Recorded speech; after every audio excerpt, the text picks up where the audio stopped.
Welcome to the 8th Nagari ReRun. I am Advait and this is Utsav from the Charles Korea Foundation. And today we'll be watching City Within a City, which was the winning film from the last year's Nagari edition, 2020. Nagari ReRun is a retrospective program that looks at the films from Nagari 2020 and tries to resurface them in current light and tries to sort of have a word and a discussion with the filmmakers and the mentor that was involved in the process of making the film. So we'll just watch the film and then get back to the discussion.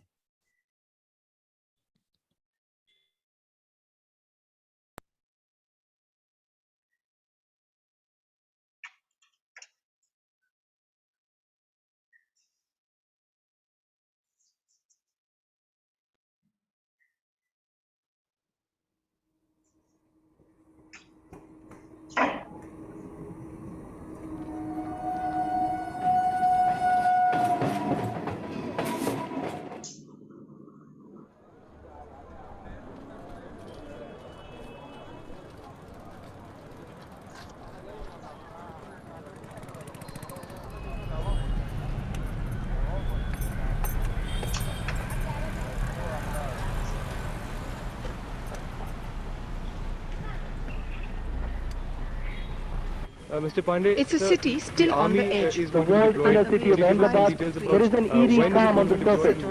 But violence is just around the corner in an area where Hindus and Muslims live cheek by jowl. Defense Minister just told us there is a brigade another brigade is arriving. 2 days after the Sabarmati Express was burnt in Godhra, 3 hours from Ahmedabad, The morning after a night of carnage. the police have recovered bodies of at least 12 children and 10 adults. आमतौर पर हम लोग उन इलाकों में शरण ले रहे हैं जहां उनके अपने समुदाय के लोग ज्यादा हैं 60 people have been killed in mob frenzy. There are reports of violence.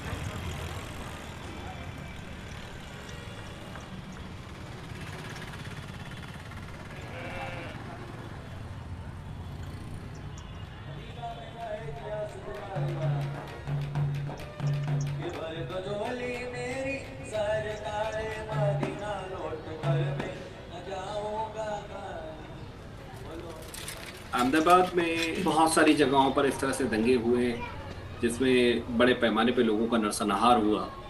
उसके बाद लोगों ने अपनी लाइफ और सिक्योरिटी को ध्यान में रखते हुए एक ऐसी जगह पे कि जहाँ पे उनकी लाइफ की सिक्योरिटी रहे वहाँ रहना पसंद किया। तो जिसमें जुहापुरा सबसे बड़ा जगह रहा जहाँ पे लोग एक साथ आकर रहने लगे बहुत सारे तादाद में दंगों के बाद।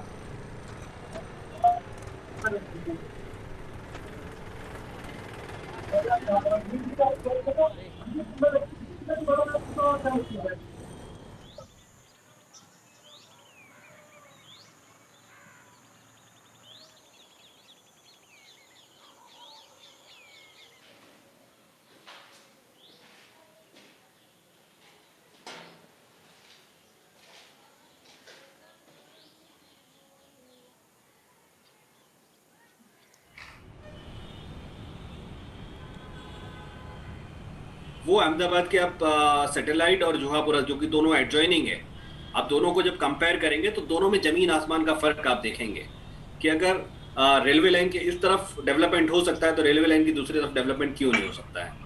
रेलवे लाइन की दूसरी तरफ गार्डन्स क्यों नहीं बन सकते हैं? रेलवे लाइन की दूसरी तरफ स्विमिंग पूल्स, लाइब्रेरीज क्यों नहीं बन सकती हैं?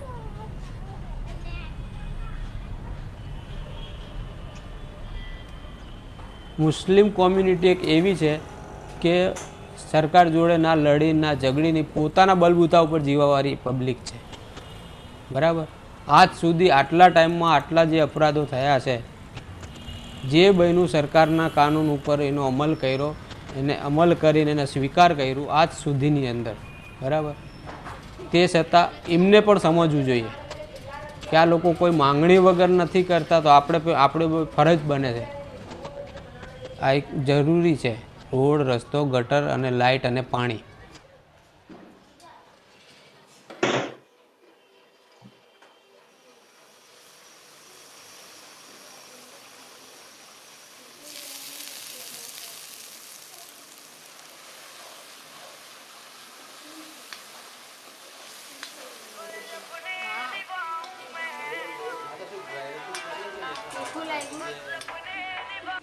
એ તો પછી 4 સવા 4 આવશો.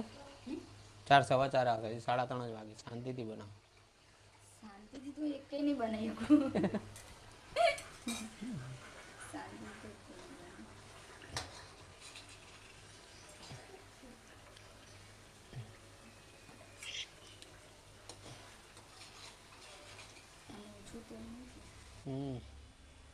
તમારા માટે ઘર એટલે શું? મારા માટે ઘર તો એક સપનું છે કે અગર માલિક મને આપે ને તો હું અહીંથી બહાર નીકળીને સારી જગ્યાએ, વ્યવસ્થિત જગ્યાએ આગળ ફ્લેટ છે અથવા કોઈ પ્લોટિંગ પડતા હોય અહીંયા પ્લોટ પાડીને પર્સનલ, મતલબ આપણું ટેનામેન્ટ ટાઈપ. આપણે ગામડામાં કેવું મોટું ફળિયાવાળું મકાન હોય એ રીતનું, ને અલગ અલગ રૂમ હોય. તો બચ્ચાઓના બી એમ કે અલગ, મારા 3 બચ્ચા છે તો એમ કે અમે ચલો ઉંમર થઈ ગઈ તો આપણે નથી કહેતા કે બાળક મોટા થાય એટલે બધાનું પર્સનલ અલગ હોય, પણ એ હોય ત્યારે હોય, ના હોય તો એકમાં બી ગુજારો કરવો પડે, નાનામાં બી. પણ મોટાનું સપનું છે અમારું. यहाँ तरह तरह की अफवाहें फैलती हैं, इसलिए हम कोई ऐसा कुछ रिस्क लेना नहीं चाहते हैं. साधन नहीं जाता है वो लोग नदी के बॉर्डर पे हैं, ये कोर्ट के बाजू में वो लोग रहते हैं, हम यहाँ रहते हैं, मगर वो अफवाहों को हम कोई कोई रिस्क नहीं लेते. मैसेजेस अफवाह भी आ रही है कि अभी 2 दिन पहले सब अफवाह आ रही थी ट्रक में सब लोग निकले हैं, इधर आएंगे उधर आएंगे, इसलिए सब लोग क्या है कि अपने प्रोटेक्शन के लिए इधर जाग रहे हैं. वैसे कोई प्रॉब्लम की बात नहीं है.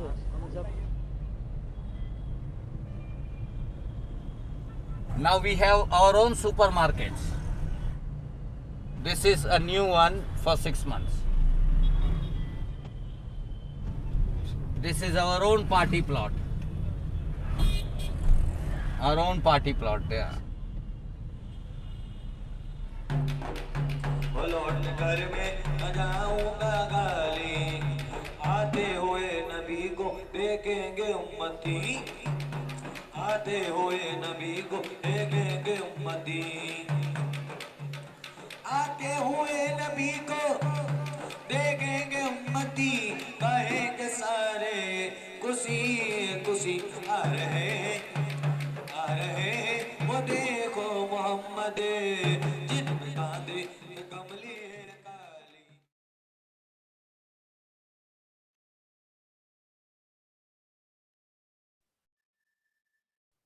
Thank you so much. Thank you so much for the film. It indeed sort of captures the communal nature of development and also the polarization that has eventually happened in Ahmedabad with Juhapura and satellite town. With actually that, I mean, it parallelly sort of resonates as to what Nagari 2021 also is doing this year. So Nagari 2021 is trying to talk about people and livelihoods as the theme, where it sort of tries to talk about the basic necessities and what actually becomes a parameter as to when you sort of try and analyze livelihoods, amongst which I think housing and housing inadequacy and all this sort of context that is built around us sort of makes it more relevant. So we actually was wondering, like, Mukul, if you could share a little about the process into making this film and the outline that it was developed from the start. Okay, Advait, thanks. I must say that, watching this after almost a year, and I get much more of an import of the film now with all this distance and the hindsight. It is truly chilling, it's truly chilling, and as to just how divided the city is and how that has affected the development of the city, community-wise mainly, and especially after the riots in 2002. And I could go on about that, and as to how it's difficult to talk in the city. It's really difficult to talk in the city without looking over your shoulder and without wondering who might be listening to you. But it's not. This is the forum for that, but that's not the point of this exercise right now. It's quite amazing as to what the film accomplishes in its 7 minutes or so, because you're talking about an event that happened almost 2 decades ago, and the protagonists of the film have had to move on. You have to move on. You have to make peace with the situation and proceed with your lives and your livelihoods. So it's not that constant feeling or performance of loss or victimhood that would have been more immediately after the riots for a few years. And there are so many pointers here. There are really so many important pointers here about the development and those processes happening over there, a mix of formal and informal. About and that old woman who sits inside the house. First you see her in the distance, and then you see her later. And the conversations that happen are mundane, every day, about supplying food, which the protagonist does, that his wife prepares. And it's those little moments in which lie the background stories, which Prachee brings to us at the beginning of the film through all the archival and found material from news reports from the riots, which is what led to this entire situation. So it's also a film that is dealing with a very complex subject by focusing on the everyday here and giving us information through text and through all this archival material. So it is something that requires repeat viewing. It really requires repeat viewing, staying with it, watching it again and again to get the entire import, of the film. Much credit to both Prachee and Narendra, to work it out, to resolve it, and do it with all the constraints of the lockdown last year when the film was produced. Little moments like the woman cooking fish, it's a big, it's a significant moment for me, because just how not just Ahmedabad, but so many of our cities are divided along the lines of dietary preference, where it's something that would only happen in a certain community, or people might not be comfortable with it around. So that entire aspect of fish getting produced and supplied is a moment. It's something that again underlines just how little these things can be and how much they can matter, to society and to the formation and to the entire constitution of the city. So yeah, I think it's quite a remarkable film. Prachee, would you like to add anything, or Narendra? I think we are thankful to Mukul for guiding us. We discussed each and every shot, the sequence of the shooting. There was lockdown. There were time limits given to us to shoot. So I think it was a difficult time for us to shoot and then edit in inside a private house, right? So you need permission. You need to speak to them. You need to gel with them, and then only they'll allow you to enter their private spaces and shoot. And we need to take their confidence, etc. So I think yes, it was a great film, and to me, this is for me a first time, right? As an urban designer and an architect, we talk of cities, but showing cities through film is an exercise itself. We draw cities, but we hardly make films on city. And I think I would like to thank you, Mukul and Prachee, for this opportunity to present something that has always been in my mind while studying urban design or teaching urban design. So yeah, thank you. Prachee, if you were to add something.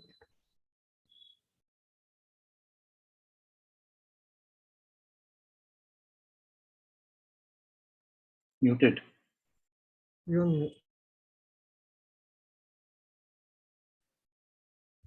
Prachee, we can't hear you.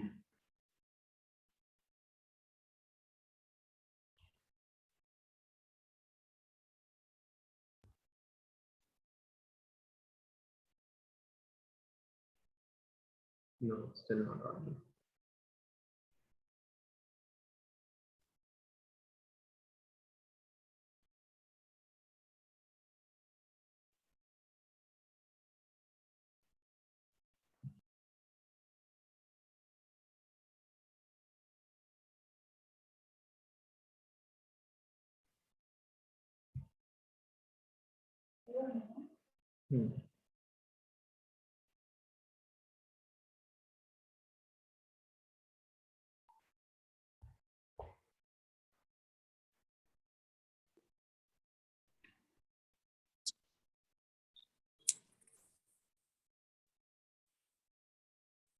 Yeah. Is this okay? Can you hear me now? Yeah, works. So sorry about that. I have no idea what happened. Okay.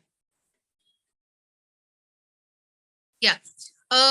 So just adding to what Narendra said, just before this discussion, Narendra and I had a quick chat about, went over all the questions, and I told him that he must say what it was like for him to be working on a film for the first time. And likewise for me, when I read the brief and it said that we need to work with an architect and a social scientist, I wasn't very sure what roles we would play. And frankly, I spoke to Narendra very last minute and we discussed the project quickly. And in fact, we spoke about it after I had submitted the proposal. And it was I wasn't really very sure how this would pan out, but for me, this multidisciplinary engagement was very, very exciting. And I realized that the second time we went on shoot, and I thought Narendra would discuss stuff and, conceptually would be involved, but he and I went and shot on all 4 days, and it was in the middle of the lockdown, and a lot of that also kind of informs the language of the film, because some of the shooting needed to be done from a car, and we had to also use that in the edit. The duration was another thing which I was quite unsure about right from the beginning, because Juhapura is huge, and there are so many layers to the life that people live there. So I didn't know how to tell that story in 6 minutes. But because the film was about urban housing and because we were focusing on the Disturbed Areas Act, so that became easier. And once we had shot everything, we had a lot of back and forth with Mukul. Even if I made little changes, I would insist that he sees the every cut, which he did, and gave very, very kind of very pointed suggestions. And before we do it, it was done. So I think what really also works, not just for this film but also for the films that are produced in this competition, is that you start and you finish, and it takes a month, so your engagement with the film remains the same, and in that sense the expression doesn't suffer. So yeah, that was more or less my experience. Thanks. Thanks, Narendra. Actually, probably gets me to the first question, and how we look at planning and city and the case of Ahmedabad. So, what sort of bothers us is that these political events that sort of lead to a division and this fragmentation of the city in two parts, or in some level to a very polarized understanding of how a city should be fragmented. So these parameters are never sort of considered while talking about planning or even planning in the first place. So what do you think, like, how do you go about it, or what is a critique after making the film and understanding the film, like how it sort of impacts the city and its planning, and how much of agency do you really have in these things? I don't really think that these things are not considered when cities are planned, because if you look at Ahmedabad city, one of the most striking features of old Ahmedabad is the pole houses. And I'm sure a lot of people here are from architecture background. So pole houses are essentially people living according to what community they belong to. And they are also houses, they are fortifiable. You can close the door of the house, right? So spatial segregation has been a part of the way Ahmedabad is planned. And not just Ahmedabad, I mean, even villages are structured like that. So now I don't really know if this brings about a communal divide, the planning, the communal hatred comes from the planning, or it's the other way around. But that's the question. But it's also historic reality that this has been happening.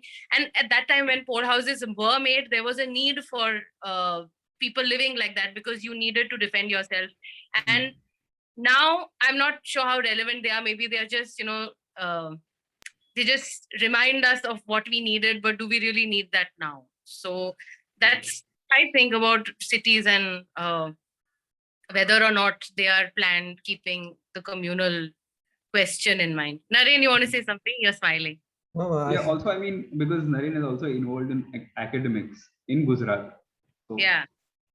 See, Prachee spoke about the past of Ahmedabad. Yes, the polls were, either being part of, if you belong to a community, you live in a pole, or it was occupational based, right? Mochini pole, Lakha Patelni pole, and Mandvini pole, etc. So either it is to do with your culture, religion, social, or your occupation. So somehow we are part of community, right?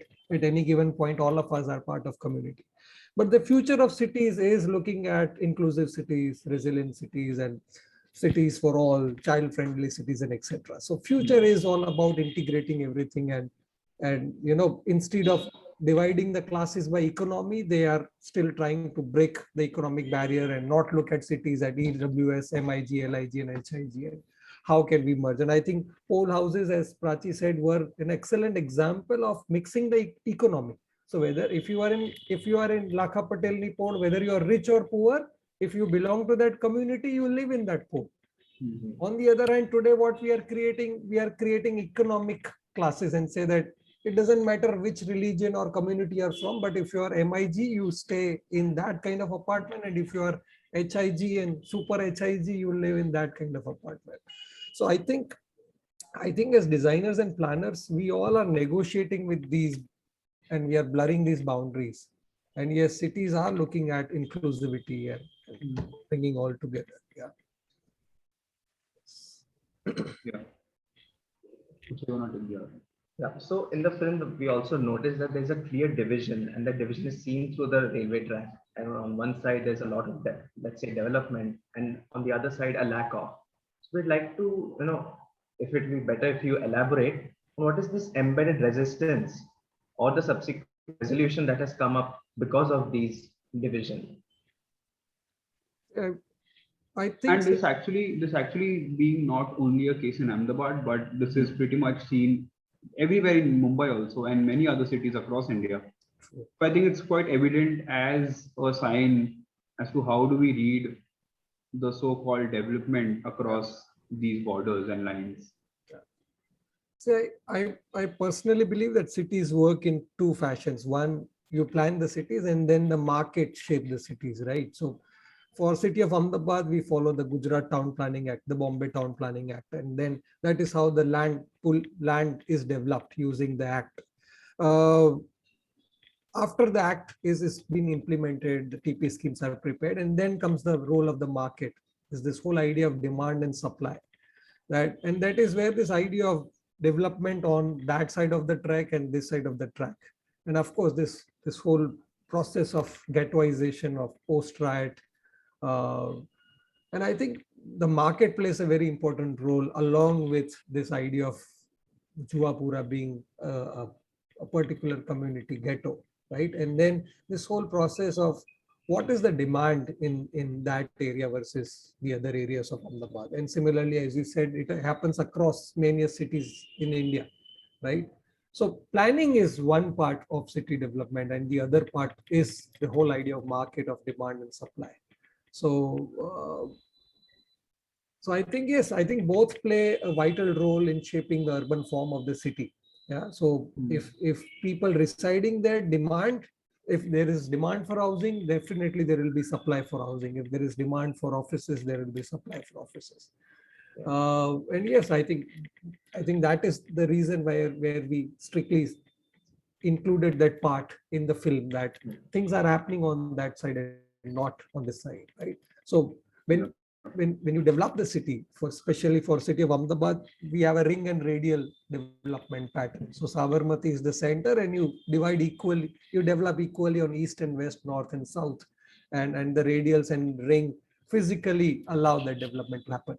But not all, Ahmedabad is not developing equally in all the parts of the circle, right? There are magnets and tangents happening. So either it is expanding more on west more on east and less on north and less on south.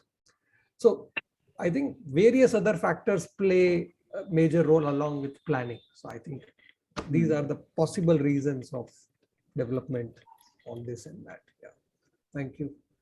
Prachee and Mukul, please feel free to add on. Yeah, I just like to add one thing, that the railway track exists, and it is a clear division between two communities who live on either side of it. And on one side you have the very posh Prahlad Nagar, Vejalpur, that area. And while you are standing there, you can see Juhapura on the other side, and it's a very, very palpable difference, in the way it looks. So when you go there, for the first 2 or 3 times, I couldn't figure out why it looks so different. Maybe it was just so many stimulants, and you're trying to absorb as much as possible. But only I think on the second or the third visit, I realized that there are no roads here. That is it's all these dusty paths, and it's the same thing applies to other facilities, like when you look at how much police presence is there, or water or drainage and housing. So apart from what Narendra said, I think another factor for this being the reality of Ahmedabad is also representation, and how many people from the community are in the administration. There is a demand, which is something we realized when we were making the film, but what is really being done to meet those demands, and in what way? So that's another thing that we tried to look at through the film. And that's Mukul. You want to say something? Actually, I mean, in the film, you see one frame where you have a backdrop of these high-rise buildings, and there is, I mean, this is a very sort of you can't miss this frame or this polarization, is because the development is extremely different on both the sides, which means that there has been an investment of capital which is extremely unequal on either sides.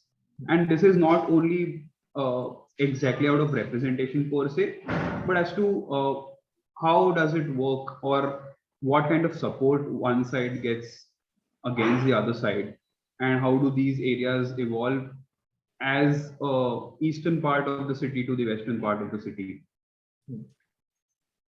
Yeah. So, I mean, bringing to our next question, which I think can sort of help us elaborate and clarify some more things about this, is that what is the repercussion of the disturbed areas, the marker of disturbed areas in cities in terms of capital growth, livelihoods, or even the cultural connotation that stays in the city or in the state? So what the act really does is it governs where you live, what you buy, and I think what bothered me the most is how it distorts the market completely. So earlier, when you could notify an area as disturbed based on its communal history. Now with the changes that have happened in the act, you no longer need communal violence to have happened in an area for the government to declare it as disturbed. Also, it's a hindrance. It's an added hurdle when somebody wants to buy and sell property, because you need to have those permissions. You also may not get the the correct prices for your property. So that's one thing. But the other thing is also that in places where they've had no history of communal violence, the government has declared these areas also as disturbed in order to control the buying and selling that goes on over here. So that's a more recent development, I think. And there's also a criminal. I think there's some imprisonment and a fine that is attached to it. Yeah. So and in a city like Ahmedabad, where most of the Muslim population is in the old city area, apart from say bigger ghettos like Juhapura and in Naroda, I think there's a new addition to the law which says that even 500 meters around the disturbed area has to follow the the same logic as the area notified as disturbed area. So in the old city, which is already cramped, where there are so many spaces identified as disturbed areas already, when you have this kind of amendment that pretty much makes almost the all of old city as a disturbed area. So I'm also just trying to figure out what kind of, and I have some friends who've been trying to buy and sell property in the city, and old houses, belonging to their family, but it's almost like getting rid of it because you will never get the price that you deserve or that you should get. So yeah, these are, I think, some of the impacts it has on like the fabric of Ahmedabad in particular.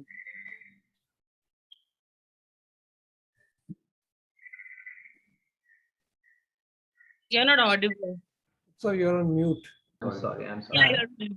So ever since the 1986 Act, Disturbed Areas Act got implemented, since like the 30 to 40 years that have gone by, are there any changes to this rule or any other rule that has come out that can sort of mitigate these? And I think considering the events that have sort of happened post 86, might have sort of raised up the conversation about bringing in an amendment to the act in some ways, if you could sort of elaborate.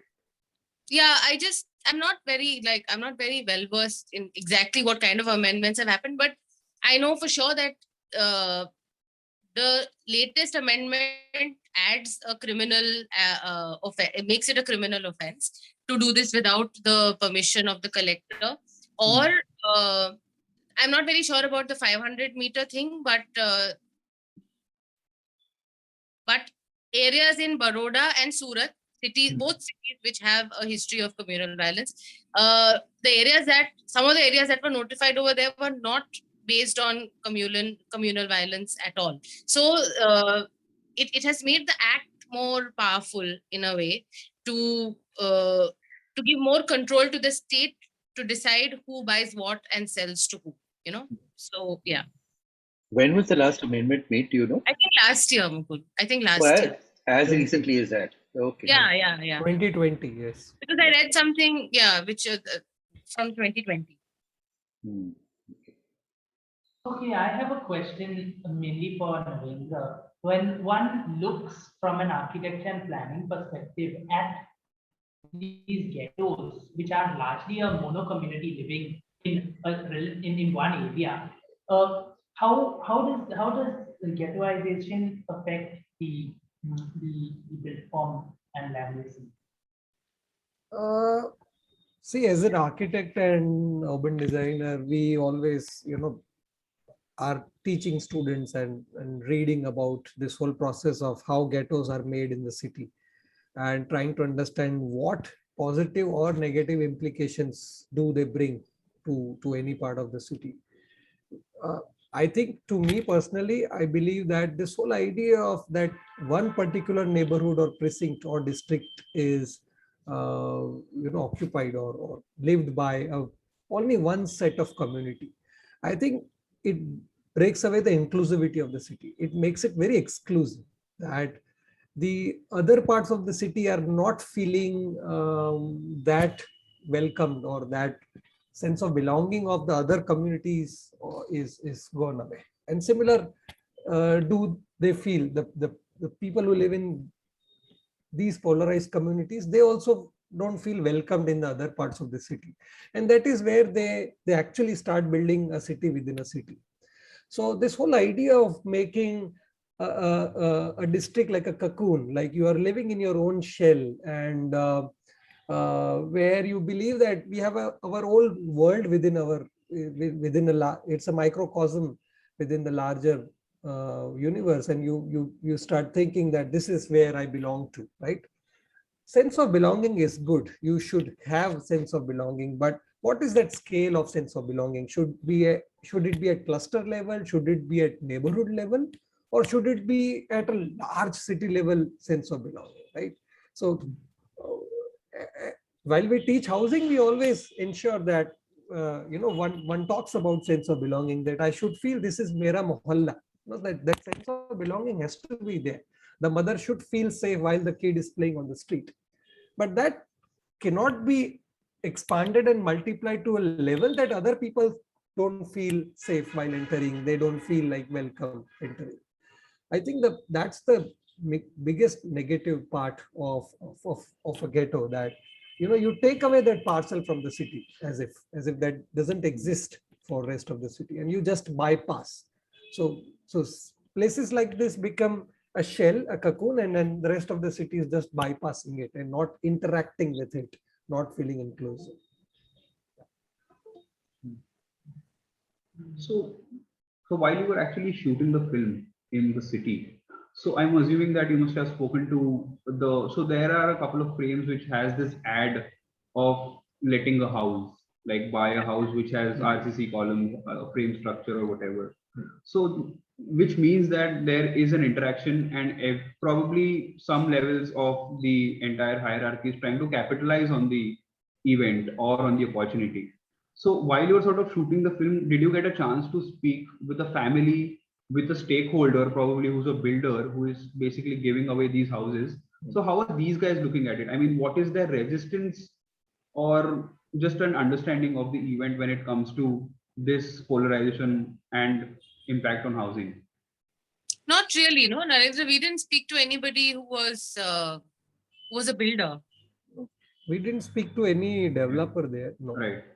Yeah, we didn't speak to any developer, and the image of those plots which are soon going to be houses, even that was more or less abandoned. There was an office which was always shut whenever we went, and there was some 2 or 3 people who lived in makeshift huts at the back, but all of that was stalled because of the lockdown. Yeah. Okay. Yeah. So I like to also know, like, the context that you have presented is a post-riot context. Have you noticed any generational shift in the perspective and position about the polarity of this outcome? Absolutely. I think to me, even before making the film and after making the film, whenever you speak to your friends and colleagues and people who come from that area or live in that area, things are changing. Yeah, things are improvising, and it has been 19 years, as you rightly said, 2 decades, and I think things are changing for good. There is development, I think, happening: roads, railways, water supply, drainage. People are trying to break this polarity, and new apartment schemes are coming up, newer developments are coming up. The last part of the video also talks about this is our party plot, this is our new shopping mall, and etc. So I think things are improvising, to me. Prachee, what? Yeah. So one of the reasons I got interested in this film was because of the difference I saw in Juhapura compared to the rest of Ahmedabad. And it was not the Juhapura that I had seen 7 or 8 years ago, but there were these flashy buildings, with some of them have Arabic signs, which assert a certain identity. And I started looking at the ghetto differently when I went there, I think in June or August last year.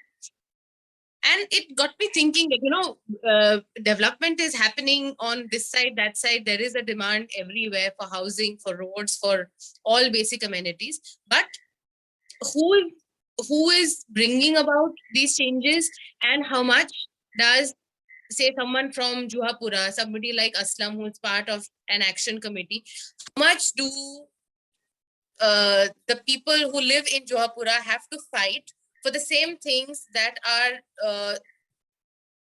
taken for granted on the other side of the railway track? And it's called a city within a city because even though it is part of Ahmedabad, it is connected. It does have a very different character, and now with this sort of implosion happening in Juhapura of all these new schemes and in a way becoming self-sufficient, that's why the last part of the film, like Narendra said, is very important to me, because even though he talks about it with a sense of pride that this is our party plot, there is that slight hint of bitterness as well. So it was all of these things that kind of I forgot the question. Narendra, what is the question? He's asking, has the things improved? Yeah. Yeah. So I'm not very sure about improvement, but there is a transition which Juhapura is going through right now. It's been going on for say 3 or 4 years. When I first saw the Arabic signs on a drive very late in the night, and it was almost like everything was dark, and there was something I couldn't read in a city that I have always studied in and I had identified with. So it felt different. And now when we spent a lot of time in Juhapura shooting this film, it became even more evident that within Juhapura also there are these divisions. And Narendra had pointed out on our first trip, I think, that the richer Muslims make very high walls in Juhapura so that the poorer Muslims cannot come and steal things. Or so it's a very fascinating. I wouldn't even call it a. It's a neighborhood. It's not a. Yeah. Yeah, I'd like to come in at this point, and just say that, I'm a graduate of history, and sometimes, we as I don't call myself a historian, but historians, it's their job to comment, and it's not you rarely find them saying that this shouldn't have happened, So when something happens, and there's a process of historical events that follow after that. And for me, that moment at the end of the film, where this person off screen, we never see him, his voice is telling us, this is our party plot, this is our mall, this is our supermarket, these are our apartments. Saying that with a sense of insecure machismo and pride, yes, of course, things are improving as they must and they have to, and capital has come in. And, those areas are definitely developing, and I use the word developing within quotes. But it's happened because of certain historical events that we're very, very aware of, And so in a city that was already very divided, as many of our cities are, and it created this entire ghetto. Within that, further ghettos based on along economic lines, but between rich and poor, and the rich wanting to isolate themselves further. There's a very significant exhibition of photographs by photojournalist Prashant Panjiar, which is right now being held at the Satya Art Gallery in Ahmedabad. And I'm teaching at NID. I've taken my students there, and they're doing a small video on that after a conversation with Prashant Panjiar. And there's 2 photographs from 2002 where he does not show you the brutality and the graphic violence, of the riots, but he shows you a wall which came up during the riots between the Hindu areas and the Muslim areas of this one particular locality. And it's just that about, how there's a kacha wall that comes up, and that divides a community that has always existed and lived together, and how it becomes almost a place where, things get expressed on a daily basis at that point of time. So just how in these not so subtle ways, but not so, it's not an act of lynching or killing, but, it's something that's just gone ahead and made, a permanent wall in the city, which then leads to so many of other things that, we see not only in Ahmedabad, but in so many cities around. So for me, that moment, which pertains to the Disturbed Area Act, to the 2002 riots, to the entire development post that in the last 2 decades, is a very disturbing moment in the film, which the film closes with.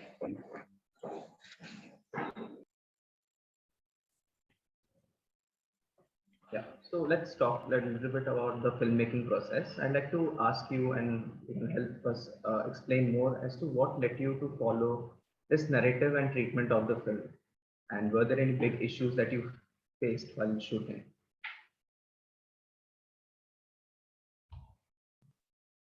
Prachee, we cannot hear you. Prachee.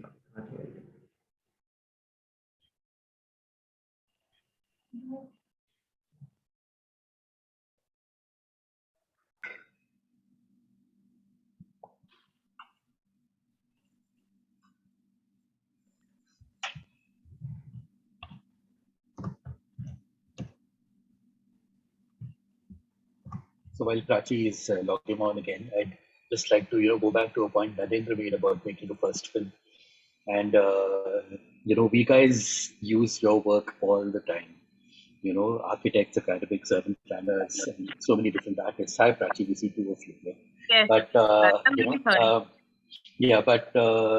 we guys use your work all the time. But the medium of film is so seductive that it suddenly looks, like something else has happened to your work. And of course, it's film. It's visual, it's experiential. Yes. So it has a different kind of accessibility and reach. Which also means that it's an easier medium to critique, where people can trash your work immediately and say this is rubbish. So, which they will not do to a writer or a poet or an architect or anybody else. Yeah. Yes. Okay. Yeah. Continue. I'll tell you the process. Narendra and I first decided that because it's a 7-minute, 6 to 7 minute film, there are some things that we need to really sort before we go and start asking questions and talking to people, because otherwise we'll have a lot of footage to deal with and it'll become impossible to manage. So I think those initial discussions for me and him were very important. Even before we went to shoot on the first day, we identified all the threads that we absolutely needed in the film, while realizing that this is a very big story and one can't possibly make a 6 or 7 minute film about housing in Juhapura. But I think we set the tone before we started shooting, and for me that was very important as an exercise, because to be shooting during lockdown, we were able to economize and we were able to decide very quickly where we wanted to shoot. And if we had, say, only 2 hours in a day with the family, we could immediately say, okay, after this we go here and we do this and we do that, because we didn't have the luxury of starting early in the morning and late in the night, which is something I really wanted to do. Because the first time I went to Juhapura was to eat, because there's so many stalls over there, and during Ramzan there is these spreads on the footpath. So I really wanted to shoot that side of Juhapura, and that's something which I think connects the rest of Ahmedabad city to Juhapura.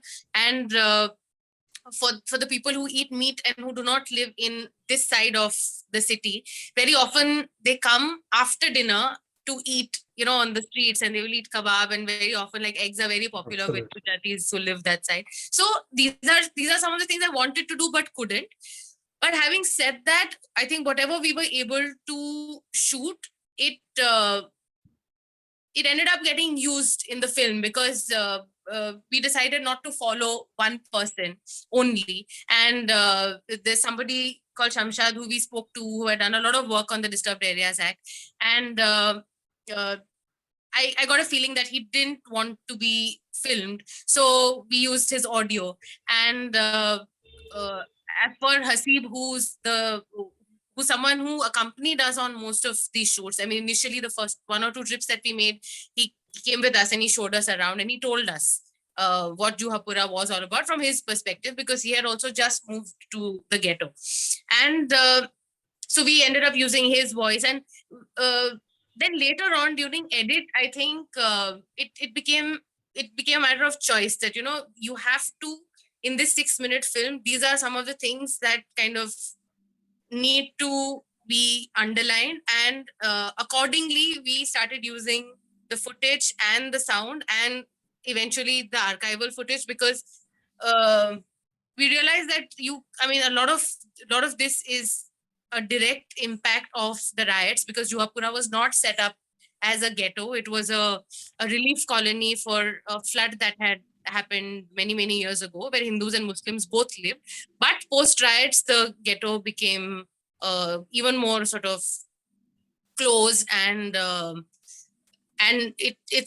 it means something else entirely now. So to do that, for me, I think the editing was, it allowed me to think a lot more about what this space is, and the challenge really lay in how we structure this so that in 6 minutes someone gets a a clear picture of what the Disturbed Areas Act is doing in a place like Juhapura, and also in, say, the older parts of Ahmedabad city and the newer cities that it is now kind of notifying, new disturbed areas.